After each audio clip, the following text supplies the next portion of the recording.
ଜୟ ଜଗନ୍ନାଥ ମୋ ଭାଇ ଆଉ ଗୋଟେ ବ୍ଲଗ୍ରେ ଆପଣ ସ୍ୱାଗତ କରୁଛି। ଆସିକି ହେଲାଣି ରାତି 11ଟା ଖଣ୍ଡେ ହେଲାଣି, ମାନେ ଏଇ ପର୍ଯ୍ୟନ୍ତ ଆମେ ଡ୍ୟୁଟିରେ ହିଁ ଅଛୁ, ମାନେ ଘରକୁ ଯାଇନୁ। ଭାବୁଥାଅ ଭାଇ ପୁଅ ପିଲା ଲାଇଫ୍ କେତେ ବେକାର ଲାଇଫ୍ ଭାଇ। ଭାବୁଥାଅ ଇଆଡ଼େ ହେଲା ନିଜ ଡ୍ରିମ୍, ଇଆଡ଼େ ଘର ନିଜ ଡ୍ରିମ୍ ହିଁ କେମିତି ପୁରା ହେବ ଭାଇ। ଭାବୁଥାଅ ମାନେ ମୁଁ ଗୋଟେ ଏମିତି ପିଲା, ମାନେ ଡ୍ରିମ୍ ସାଙ୍ଗରେ ଘର ବି ସବୁ ଦେଖିବାକୁ ପଡ଼ିବ ନିଜେ ଭାଇ।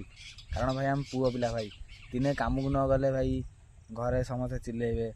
କାରଣ ପଇସା ନ କମେଇଲେ ଭାଇ ଘରେ କେମିତି ଚଳିବେ, ମାନେ ସେଇଟା ଭାଇ ଟିକେ ଭାବ ହେଲା ଭାଇ। ଝିଅ ଫିଅ ଚକର ଛାଡ଼ିଦିଅ, ଝିଅ ଫିଅ ଚକର ଛାଡ଼ିଦିଅ। ମାନେ ଝିଅ ପାଇଁ ଆମ ଘର କତିରେ ଜଣେ ଫାଶୀ ଦେଇଥିଲା, ଗୋଟେ ହେବେ ମୋଠୁ ବହୁତ ବଡ଼ ହେବେ, ମାନେ 24-25 ବର୍ଷର ପିଲାଟା ଫାଶୀ ଦେଇଥିଲା। ଭାବୁଥା ଭାଇ ସେ ଝିଅ କେମିତି ଭାଇ ଗୋଟେ ମାଆର ପୁଅକୁ କେମିତି ଛଡ଼େଇ ନେଇଗଲା ଭାଇ। ଭାବୁଥାଅ ମାନେ କେମିତି ସେ ଝିଅର କିଛି ହେଇନି, ମାନେ ଝିଅ ପୁରା ଶାନ୍ତିରେ ଅଛି, ତା ବାହାଘର ହେଇକି ପୁରା ଶାନ୍ତିରେ ଅଛି। ଭାବୁଥାଅ ମାନେ ନିଜ ଗୋଟେ ପୁଅ ହିଁ ବୁଝିବା ହିଁ ଭୁଲ ଭାଇ।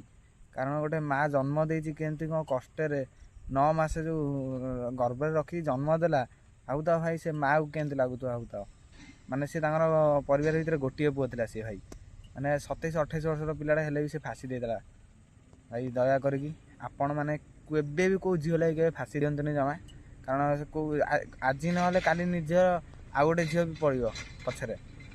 ବାସ୍ ଖାଲି ପଇସା କମାଅ ଭାଇ, ପଇସାରେ ସବୁ କିଣି ହେବ। ରହିଲି, ଜୟ ଜଗନ୍ନାଥ ମୋ ଭାଇ, ଆଉ ଗୋଟେ ବ୍ଲଗ୍ରେ ଦେଖା ହବା।